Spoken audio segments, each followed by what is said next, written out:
Hello students, my self नियति Gupta. Students, हम लोग क्लास 7th का चैप्टर 12 एल्जेब्रिक एक्सप्रेशन कर रहे थे। हम लोग एक्सरसाइज पे थे। क्वेश्चन 3, 1 और 2 हम कर चुके थे स्टूडेंट्स। ऑलमोस्ट मैंने आपको हर एक कॉन्सेप्ट समझा दिया है। So third question, identify the numerical coefficients of terms other than constants in the following expressions. Students, हमें न्यूमेरिकल कोफिशिएंट्स देखने हैं टर्म के, और कांस्टेंट टर्म को कंसीडर नहीं करना है, क्योंकि कोफिशिएंट हम उसी का बताएंगे ना जिसका वेरिएबल होगा। अब कांस्टेंट का तो कोई कोफिशिएंट नहीं होगा। सो फर्स्ट पार्ट 5 माइनस 3t²। अब 5 वो तो सिंगुलर एक खुद में ही अपने आप में ही एक नंबर है। So this is t² is the variable and -3t² का कोफिशिएंट है। मैंने आप लोगों को कोफिशिएंट का मतलब समझाया था, जो वेरिएबल के साथ वैल्यू है। माइनस है तो माइनस भी जरूर आएगा, माइनस नहीं है तो अगर माइनस यहाँ पे नहीं होता तो +3 होता। सो टर्म ये है, विदाउट कांस्टेंट वाली टर्म ये है, एंड कोफिशिएंट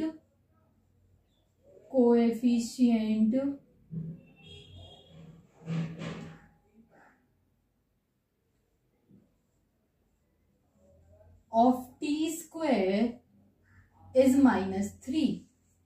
माइनस क्यों लगाया? क्योंकि क्वेश्चन में there is minus in between two terms. अगर प्लस होता तो यहाँ पे माइनस नहीं आता, बट अगर माइनस है तो पक्का लगाना है, बिकॉज मार्क्स कट जाएंगे, पूरा आंसर ही गलत हो जाएगा। अब यहाँ पे second part 1 + t + t² + t³।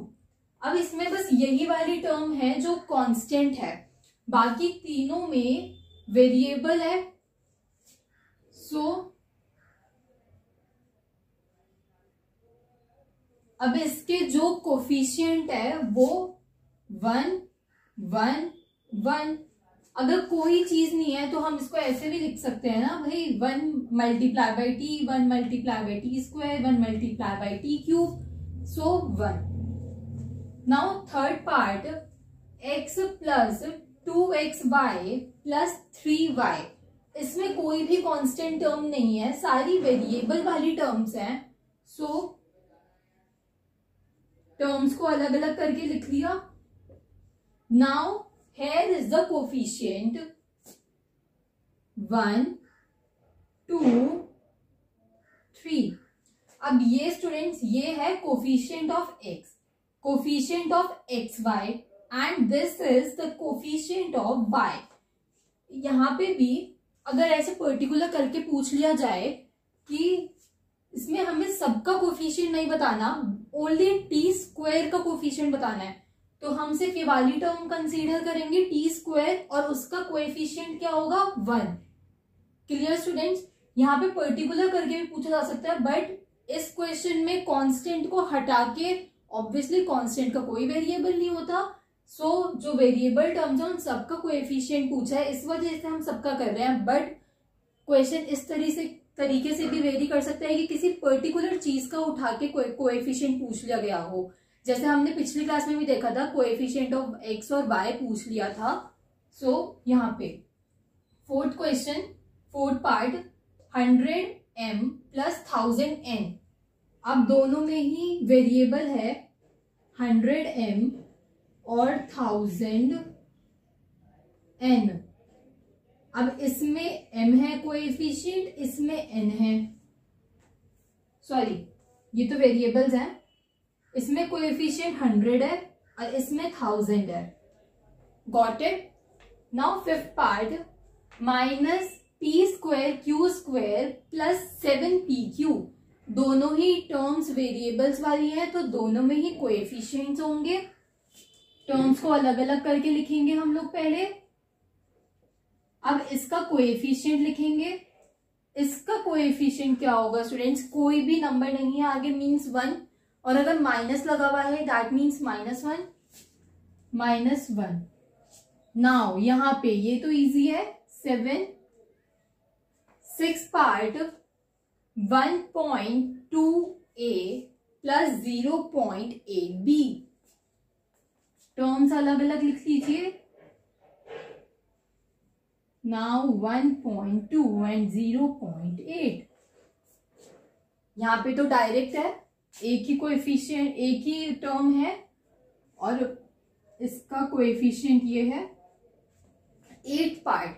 अब ये स्टूडेंट्स ये है ब्रैकेट में, सो पहले इसको ब्रैकेट खोल लीजिए।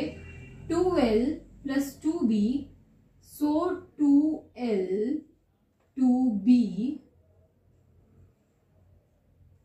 कोएफिशिएंट ऑफ l क्या होगा? 2। Coefficient of b is also 2। Bracket खोलेंगे पहले, उसके बाद ही क्वेश्चन सॉल्व करेंगे। Now last part, 0.1y plus 0.01y square. Similarly 0.1y 0.01y square. Coefficient लिखेंगे 0.1 एंड 0.01। मैंने आप लोगों को ये भी बता दिया क्वेश्चन कैसे वेरी कर सकता है, ये भी बता दिया कि कैसे कैसे टर्म्स अलग करनी है। उसके बाद आप लोगों को कोएफिशिएंट लिखना है, माइनस लगाना is important. Now next question पे आते हैं। Now students, question 4 A part, identify terms which contain x and give the coefficient of x। अब हमें वो वाली टर्म्स लिखनी है जिसमें x एज अ वेरिएबल है और फिर उसका कोएफिशिएंट लिखना है। So first part is y square x plus y. So clearly students इस वाली टर्म में x आ रहा है, y स्क्वायर x इस टर्म में x आ रहा है और जो कोएफिशिएंट है x का, coefficient of x is equals to y square. This is the coefficient of x. कोई नंबर नहीं है, I know, but still है तो कोएफिशिएंट ही ना x का, x के साथ ही है, हमसे तो सिर्फ x का कोएफिशिएंट पूछा है। So second question, second part, 13y square minus 8yx। अब इस वाली टर्म में x है, सो टर्म हो गई माइनस 8yx। कोएफिशिएंट क्या होगा? Minus 8y। जस्ट कोएफिशिएंट के लिए just remove x, then write the whole term here. Okay, third part, here is the x only, x plus y plus 2 में सिर्फ ओनली x है, सो term x हो गई और कोएफिशिएंट 1 हो गया। Fourth part, 5 plus z x, इन दोनों टर्म्स में x नहीं है, थर्ड टर्म में x प्रेजेंट है, so x z x term हो गई और कोएफिशिएंट z हो गया। Just remove x and write the whole term, so z। Fifth, 1 plus x y. अब यहां पे students the x is present in 2 terms, 2 terms में x प्रेजेंट है।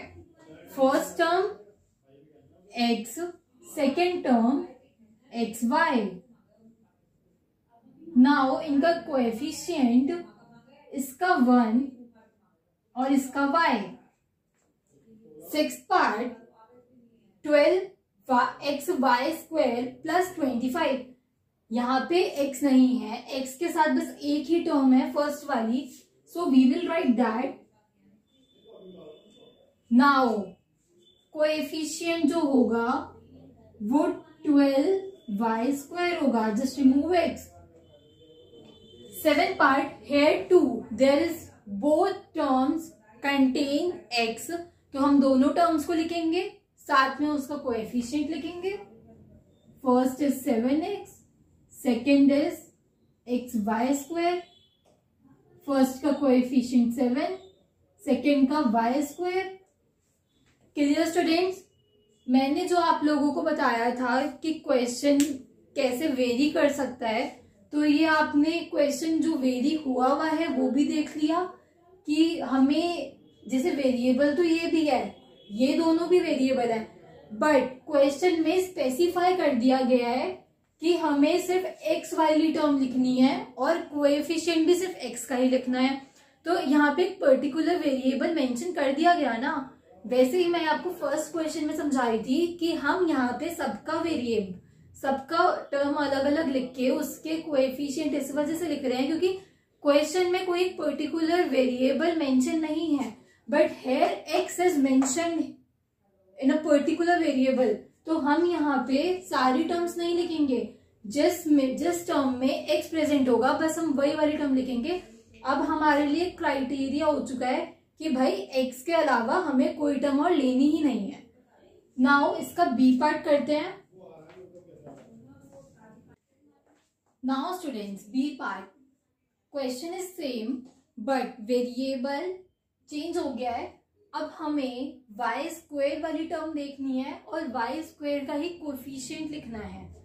सो